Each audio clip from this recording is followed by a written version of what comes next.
Hello and welcome to another video from TheSavageTrout on YouTube, and it is episode 35 of my FIFA 15 Burnley career mode, and I'm proud to say it's the start of season 2 with this brilliant little club.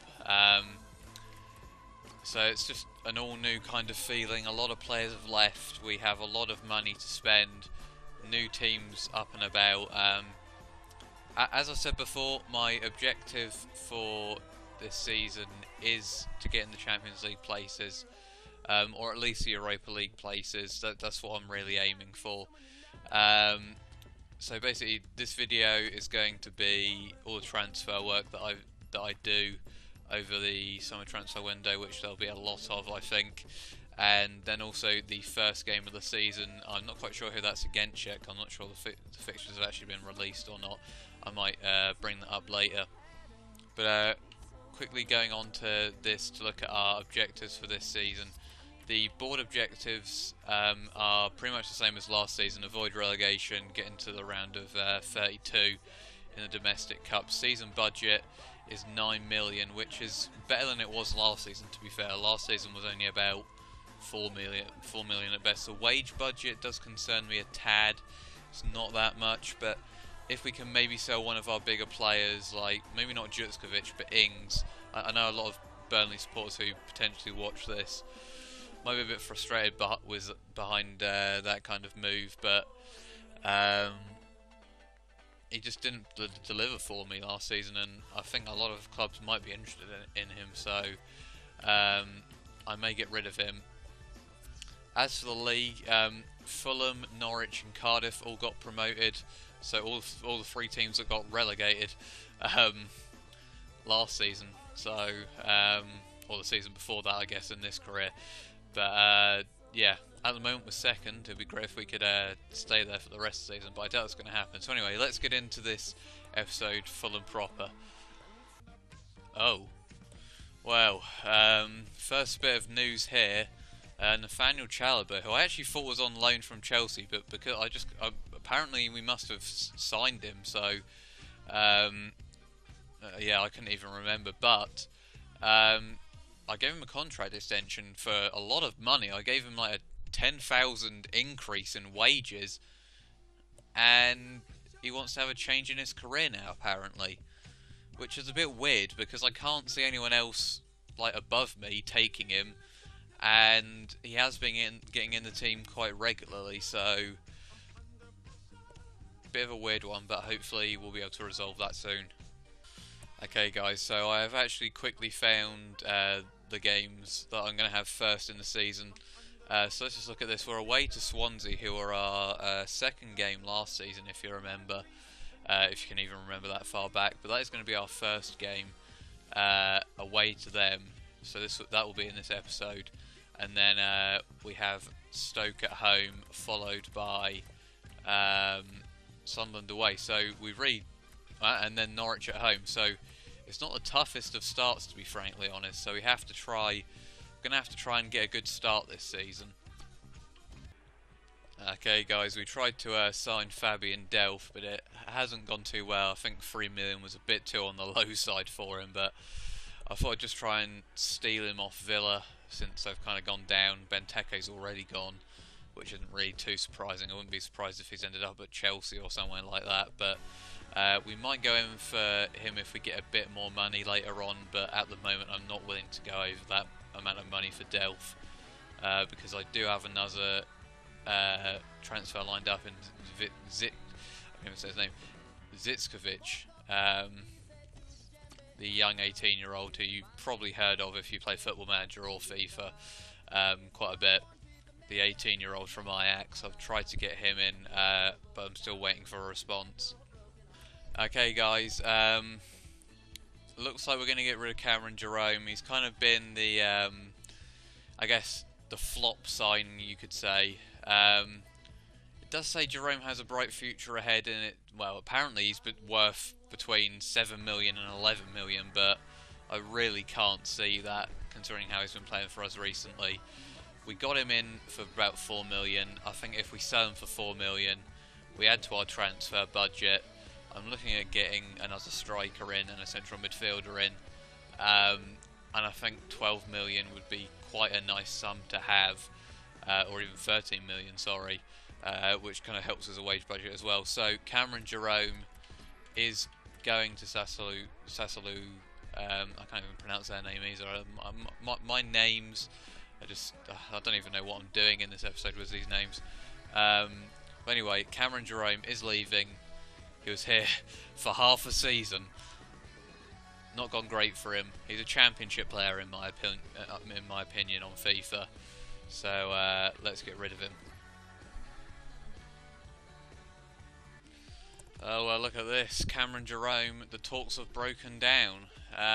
So it looks like Cameron Jerome might be staying for the moment. Which is because he believes. Oh wow. Well, apparently Jerome wants to stay. I don't want him to stay, but and also Chalobah here. So he wants to. Oh, just make your mind up, man. Goodness me. And yeah, Duff wants to leave. Oh, actually no, he wants to retire by the looks of it. I'm probably not going to play him, so yeah, he's probably going to retire by the looks of it. Okay, guys, we have a few things here. It looks like we're going to get John Guidetti on loan. Someone did suggest this to me in the comments quite a while back when he kind of got freed up from wherever he went, so I thought I'd just get him in for cover, so I'll accept that offer. And also we are going to bring in Mark Noble here, as I better just change the thingy-mabob bit here. Finances. There we go. So I am able to bring him in for 4 million. I think it's a pretty decent move. Noble, pretty good player. We kind of need a central midfielder that's going to actually do stuff for us and an experienced head in there. Chalobah. 4 million for Newcastle. He's unhappy. I think if we counter offer that to maybe, well, 6 million and see what they come up with after that, I'll be happy to sell Chalobah for that much, considering he's been pretty good this season and he can grow, but I just don't know if he's going to fit the wider cause at the moment here. Oh wow, so they have gone and matched it for 6 million, so that is an absolute coup for me. 6 million for Nathaniel Chalobah. Michael Duff out for 2 weeks, that doesn't tell me that much. We actually beat Stuttgart in a friendly 1-0, so that's not a bad start. But that is big news. Okay guys, Chalobah has gone, and we've got 3.6 million in for it, and it looks like Mark Noble is coming in as well. We're going to accept him. Mark Noble joining Burnley here. I think that's a decent signing. And also, yeah, it looks like Everton came in, but I think we're going to get him before. Okay guys, it's time for the first game of the season. Not quite sure whether I'm ready yet or not, especially playing away against Swansea.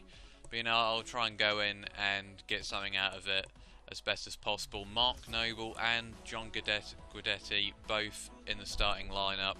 Are two new signings / loanees. I'm also trying to get Winston Reid in, along with possibly Nathan Ake, to kind of strengthen up the centre-back position that we really need to kind of invest in since we lost Keane. I might try and bring in another midfielder as well, potentially.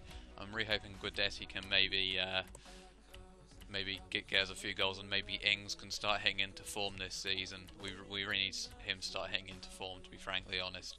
This is the lineup we are going with for this Swansea game. So let's get into it. Well guys, it is Season 2. It is the first game of Season 2 against Swansea at the Liberty Stadium.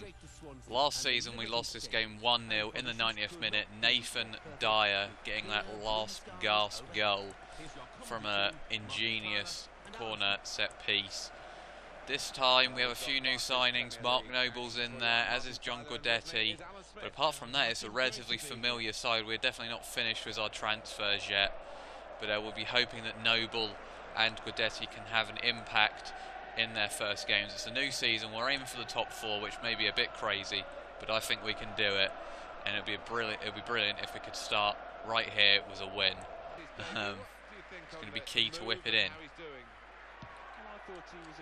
Interesting free kick. Oh, set piece again. It's tackled and it's a hit. Great save, Heaton. Needs to get rid of it. And, well, we're already on the rope. Shades of last season with some of the defending there.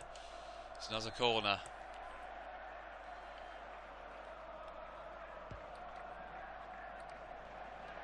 Oh, we're all at 6s and 7s a bit here. And it's hit! Oh, and I thought Swansea had taken the lead there, and it's not been a good start by any stretch of the imagination here. Trippier, nice. We need him to step up. Taylor. Ings. Great play from Ings.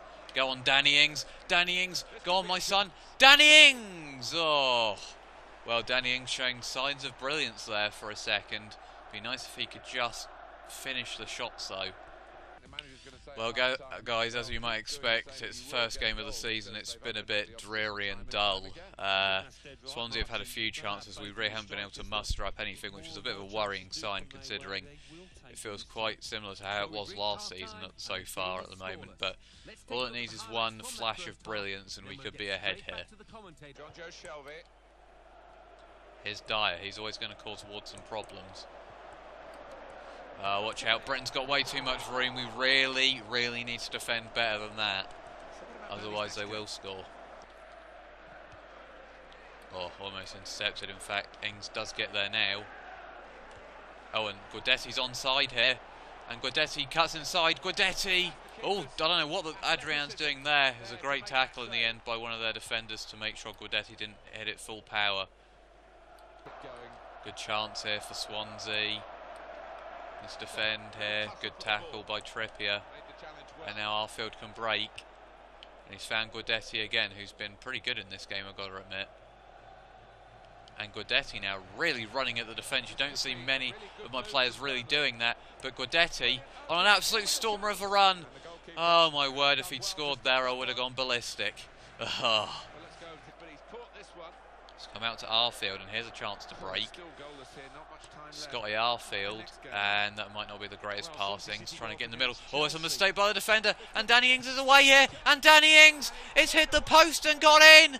It's Danny Ings, the man who couldn't buy a goal last season, has put us ahead in the 83rd minute. And take that, Swansea. Payback is well and truly a bitch. Get in there. Oh, just as I was about to take him off as well, Jutskovic comes on for him. We've made the triple substitution. Can we hold on? Can't afford to lose it now.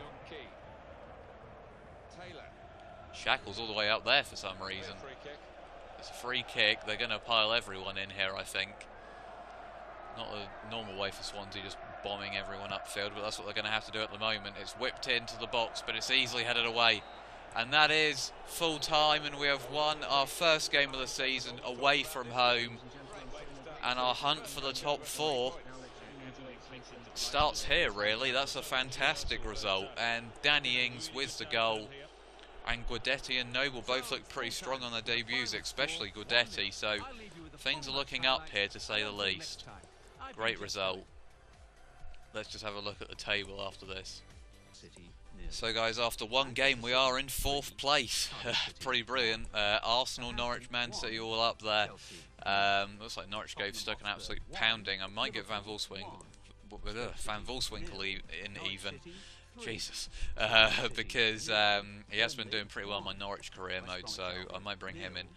But that is the start we needed. And hopefully we can continue this form into the next couple of games, because we have got quite a few nice fixtures coming up. So that's a great first episode for us. Thank you for watching, and until next time, goodbye.